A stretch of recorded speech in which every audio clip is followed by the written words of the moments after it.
Por fim, eu também tomei a liberdade de analisar cada nervo craniano em seu contexto de modalidade funcional. Tudo bem?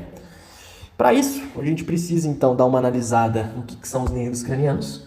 Os nervos cranianos são estruturas do sistema nervoso periférico que emergem do tronco encefálico. Existem duas exceções aqui, o nervo óptico e o nervo olfatório. Eles não se originam do tronco encefálico. Na verdade, como a gente consegue ver nessa imagem, nessa tabelinha, o nervo olfatório e o nervo óptico se originam respectivamente do telencéfalo e diencéfalo. Eles têm toda uma estrutura histológica peculiar de sistema nervoso central. Eles têm oligodendrócitos, não aquelas células de Chauvin que revestem os nervos periféricos. Entretanto, a gente classifica eles como nervos cranianos da mesma maneira. Tudo bem? Muito bem. Então, falando aqui um pouquinho, nessa imagem a gente consegue enxergar tanto a estria medial quanto a estria lateral provenientes do trato olfatório. Esse trato olfatório está contínuo com o bulbo olfatório. Nesse bulbo olfatório, aqueles neurônios bipolares da mucosa olfatória fazem sinapse, enviando olfação para o sistema nervoso central. Aqui, a gente vê o quiasma óptico cortado. Esse quiasma óptico ele se continua com o nervo óptico. O nervo óptico está relacionado com aquelas células da retina. Então, traz informação visual aqui, certo? Olha só, no mesencéfalo a gente vai ver a emergência de dois nervos cranianos, o nervo oculomotor e o nervo troclear. O nervo troclear é o único nervo que se origina posteriormente. Ele contorna aqui os pedúnculos cerebrais, que é essa estrutura que eu estou pintando aqui agora, a parte mais anterior do mesencéfalo. Inferiormente, a gente consegue enxergar a ponte. A ponte ela tem um corpo e tem essa formação aqui que é o pedúnculo cerebelar médio. Nas imediações da transição de um para o outro, a gente emite aqui aquele importante nervo trigêmeo, com a sua raiz motora e a sua raiz sensitiva. Vamos falar sobre isso daqui a pouco. O nervo trigêmeo, ele emite 3 ramos finais, V1, V2 e V3. Temas da aula de nervo trigêmeo, tudo bem? Continuando aqui, uma característica que eu não mencionei, mas que é importante mencionar, é que essa organização de C1, C2, C3, ela é crânio-caudal. Quanto mais superior, a gente está falando de C1 e C2, quanto mais inferior, chega lá em C12, por exemplo. Então aqui, trigêmeo é o C5, o troclear é o C4, o oculomotor é o C3. Continuando então, aqui no subbulbo contínuo, o nervo mais medial seria o abducente, que vai realizar o movimento de abdução dos olhos, que é o C6. Aqui a gente consegue enxergar o nervo intermédio e o nervo facial, ambos C7. Aqui o nervo vestíbulo coclear, seria o C8. Aqui o nervo glossofaríngeo, ele é posterior à oliva. Em neuroanatomia a gente explica isso um pouquinho melhor. Aqui eu consigo enxergar também o nervo vago, inferior ao glossofaríngeo, que é o 10º par de nervo craniano. Mais inferior ainda, eu vou ter o nervo acessório, com raízes espinais. Então o plexo cervical, ele alimenta as fibras do nervo acessório, que é o C11. Não estou nem sabendo mais escrever em romano. E, por fim, por último, o nervo hipoglosso, que está localizado entre as pirâmides e a oliva. Tudo bem? Isso aqui é uma vista anterior do tronco encefálico, nervo hipoglosso. Então, depois de analisar esse aspecto crânio-caudal dos nervos do tronco encefálico, dos nervos cranianos, a gente pode analisar a modalidade funcional de cada um. Bom, o nervo olfatório, como eu comentei com vocês, ele vai estar relacionado com aquela aferência visceral especial, que seria o olfato. Nessa imagem do néter, a gente vê que ele vai inervar a concha nasal superior, captando então estímulos olfatórios, certo?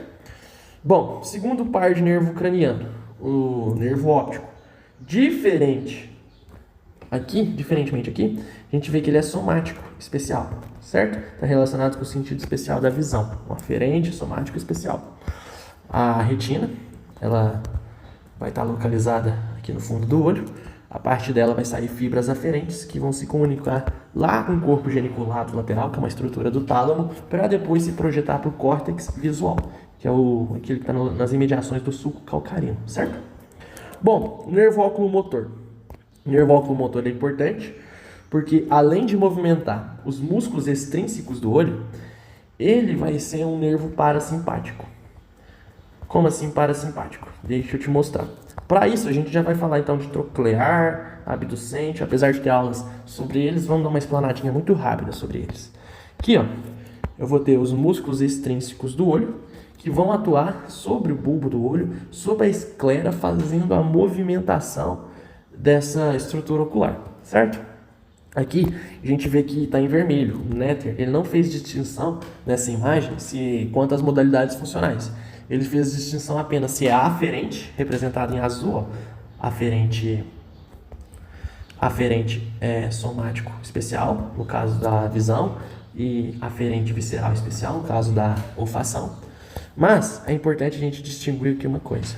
O nervo oculomotor, ele vai ser parasimpático, ou seja, eferente visceral geral, e vai inervar dois músculos, o músculo ciliar e o músculo esfíncter da pupila, promovendo assim dois fenômenos: o fenômeno da acomodação visual, que é aquela focalização dos objetos próximos e distantes por meio do músculo ciliar, e também a miose da pupila, que seria aquela constrição. Tá aqui a pupila constritada e tá aqui a pupila dilatada. A midríase, ela é a cargo do simpático, que vai se utilizar de toda uma estrutura dos vasos sanguíneos para chegar até a cabeça. Entretanto, como a gente viu naquela segunda aula, primeira aula na verdade, o parasimpático ele é crânio sacral. Então faz sentido o nervo oculomotor ser um nervo parasimpático. Ele é parasimpático, não se esqueçam disso.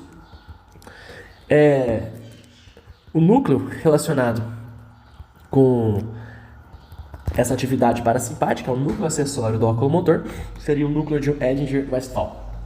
Tudo bem? O músculo ciliar aqui, ó, ele vai dar nome ao gânglio onde o segundo neurônio da via vai estar localizado. Olha aqui, o núcleo de Edinger-Westphal, esse primeiro neurônio da via, aqui o gânglio ciliar, que é onde vai acontecer a segunda sinapse. E aqui eu já vou inervar os dois músculos, ó. São os efetuadores. Esse estrelinha são os efetuadores.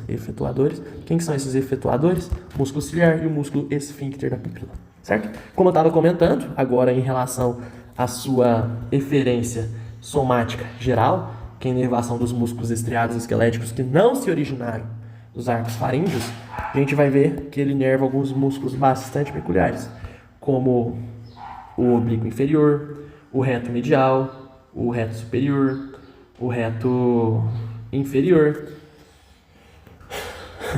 Em aula dos três aqui, ó, do C3, do C4 e do C6, a gente comenta melhor sobre quais músculos extrínsecos do olho esse nervo inerva. O que é importante que a gente saiba agora que ele é eferente somático geral, porque ele inerva músculos extrínsecos do olho, da mesma forma que o troclear da mesma forma que o abducente são músculos somáticos gerais. E o C3, esse aqui, ó, que emerge daquele sulco interpeduncular, ele é o único parasimpático. O C3, ele é o único parasimpático, por isso que ele é eferente visceral especial. Certo? Continuando então, agora dos núcleos, dos nervos que se originam da ponte, a gente vai ver que o nervo troclear se origina lá, ele é eferente somático geral, o abducente também, está relacionado com a movimentação dos olhos. Por isso eles são eferentes somáticos gerais, já que os olhos não são provenientes dos arcos faríngeos. Agora, em relação ao trigêmeo, a gente vai ver que o trigêmeo ele tem três características importantes. Primeiramente, ele é um músculo eferente visceral especial, que vai inervar a musculatura da mastigação e outros músculos associados, como aqueles do assoalho da boca, o miloióide e o digástrico, o tensor do tímpano e o tensor do véu palatino. O tensor do véu palatino eu tenho quase certeza que ele é inervado pelo glossofaríngeo. Deixa eu converter aqui, ó. Não, o levantador do véu palatino é inervado pelo glossofaríngeo. O tensor do véu palatino, que é um músculo diferente, ele é inervado pelo trigêmeo, certo? Então, o que acontece? Aqui tem um erro naquele livro Prometheus. O nervo trigêmeo, ele é um nervo aferente somático geral. Ele vai pegar dor, temperatura, pressão, propriocepção da face e enviar até o sistema nervoso central, da face e das cavidades associadas, como a cavidade oral, nasal e bucal. E além disso, ele é um nervo eferente visceral especial que vai inervar os músculos do primeiro arco faríngeo, do primeiro arco faríngeo, que seriam os músculos da mastigação. Além disso, a terceira característica dele, como eu estava comentando, é que ele serve como um veículo para que outros nervos possam se utilizar de suas fibras, como o nervo facial, como o nervo glossofaríngeo. Nas aulas de nervo facial, glossofaríngeo e trigêmeo, a gente comenta sobre esse veículo que o trigêmeo é para essas outras inervações, especialmente para gustação, aqui pelo nervo C7, especialmente para dar comando motor para a glândula parótida aqui em C9. Além disso, ainda em C7, o nervo facial, ele vai ser responsável pela inervação da glândula lacrimal, das glândulas nasais, das glândulas salivatórias sublingual e submandibular, e para isso ele vai se usar da arquitetura do nervo trigêmeo.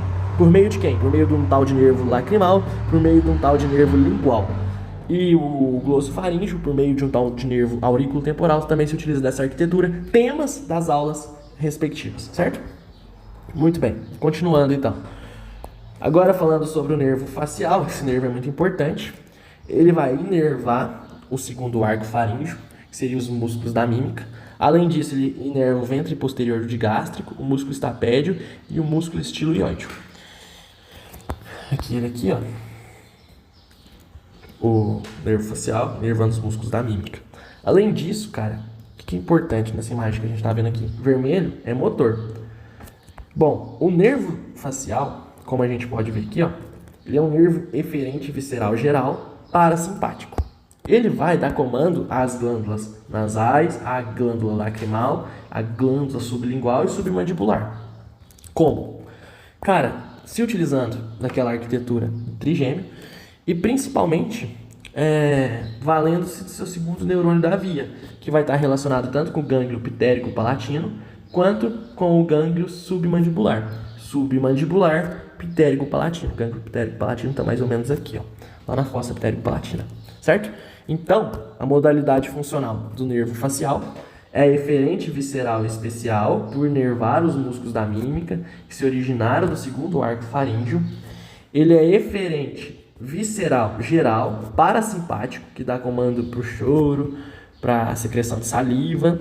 E também esse camarada, nos 2/3 anteriores da língua, por esse componente aqui, ó, que está em azulzinho, que eu estou pintando agora em verde, ele vai dar o sentido da gustação lá nos 2/3 anteriores da língua, por isso ele é aferente visceral especial, certo? Voltando então aqui para a tabelinha, a gente vê tudo isso. Alguns livros colocam ele como aferente somático geral, que está relacionado também com a inervação somática, sensibilidade somestésica aqui externamente, a orelha. Alguns livros adotam isso, porque tem tanta variação anatômica que não é consenso que o nervo facial ele vai inervar a sensibilidade somestésica aqui na orelha, certo? Tudo bem, meato acústico externo, tô falando orelha, mas é um meato acústico externo em termos de anatomia. Bom, analisando então o nervo vestíbulo coclear, que ele aqui, ó, ele vai inervar tanto a cóclea quanto o aparelho vestibular. Quais são os sentidos? Audição e equilíbrio. Audição e equilíbrio, como a gente viu, são partes da aferência somática especial, certo? Então, o nervo vestíbulo coclear, ele é aferente somático especial. Falando agora do glossofaríngeo, que é um nervo muito importante.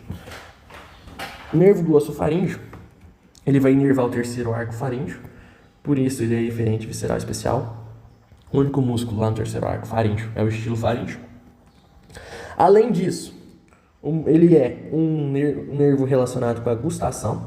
Ele vai capturar a gustação no 1/3 posterior da língua. Ele vai captar também sensibilidade somática, aferência somática geral, lá naquele 1/3 posterior da língua, na faringe e na tuba de Eustáquio. Deixa eu ver se eu consigo mostrar isso aqui para vocês. Nervo glossofaríngeo. Cadê o nervo glossofaríngeo? Aqui, ó. Ele vai fazer a sensibilidade somestésica aqui na faringe. Na tuba de Eustáquio, aqui está o ósteo faríngeo da tuba auditiva, ou tuba de Eustáquio. Ele tem projeções lá para dentro, comunicando-se então com o ouvido médio, fazendo a inervação também do ouvido médio. E a sensibilidade gustatória e a sensibilidade somestésica do 1/3 posterior da língua. Então, o que eu falei até aqui agora? Ele é aferente visceral especial em relação à gustação, aferente somático geral em relação ao textura do alimento no 1/3 posterior da língua. Ele é eferente visceral especial por inervar o músculo estilofaríngeo, que é derivado do terceiro arco faríngeo, tudo bem? Continuando, ele tem uma contribuição parasimpática. Para isso, ele vai se valer de dois nervos. O nervo petroso menor é ramo direto do glossofaríngeo, mas que vai se comunicar então com o nervo auriculotemporal, ou seja, está se valendo da estrutura do trigêmeo para a inervação da glândula parótida. Se ele tem nervo na glândula parótida, ele é eferente visceral geral. O segundo neurônio da via seria localizado aqui, ó, seria o gânglio óptico. Então, o que acontece? O nervo petroso menor, que faz sinapse com o gânglio óptico. A partir desse gânglio óptico, eu tenho um nervo auriculotemporal, que vai levar a fibra pós-ganglionar parasimpática para a glândula parótida. Lá na glândula parótida, ela faz ocorrer a salivação. Tudo bem? A última modalidade funcional desse nervo glossofaríngeo que eu queria destacar seria a aferente visceral geral, relacionada com a sensibilidade visceral. Aqui, ó, proveniente do arco da aorta, artéria carótida comum, artéria carótida interna e artéria carótida externa, a gente vai ter nessa bifurcação duas estruturas. Primeiro o seio e a segunda o glomo carotídeos. Essas estruturas, elas estarão relacionadas com a sensibilidade visceral, capturando do sangue tanto pH quanto pressão.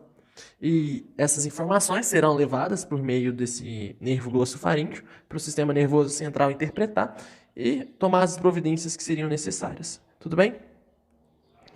Em relação ao nosso grande nervo vago, grande porque ele inerva muita gente, até a flexura cólica esquerda, aqui, ó.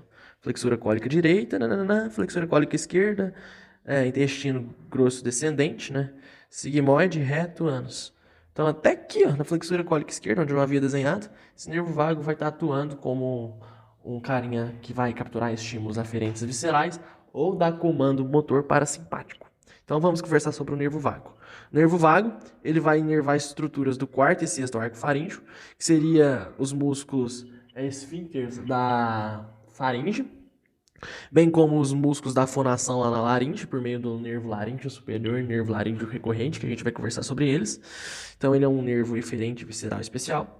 Além disso, ele é um nervo aferente visceral especial. Por quê? Porque ele capta gustação lá na faringe, na cavidade faríngea, no istmo das fauces. Esse camaradinha vai estar captando gustação. Não é só a língua que está responsável pela gustação.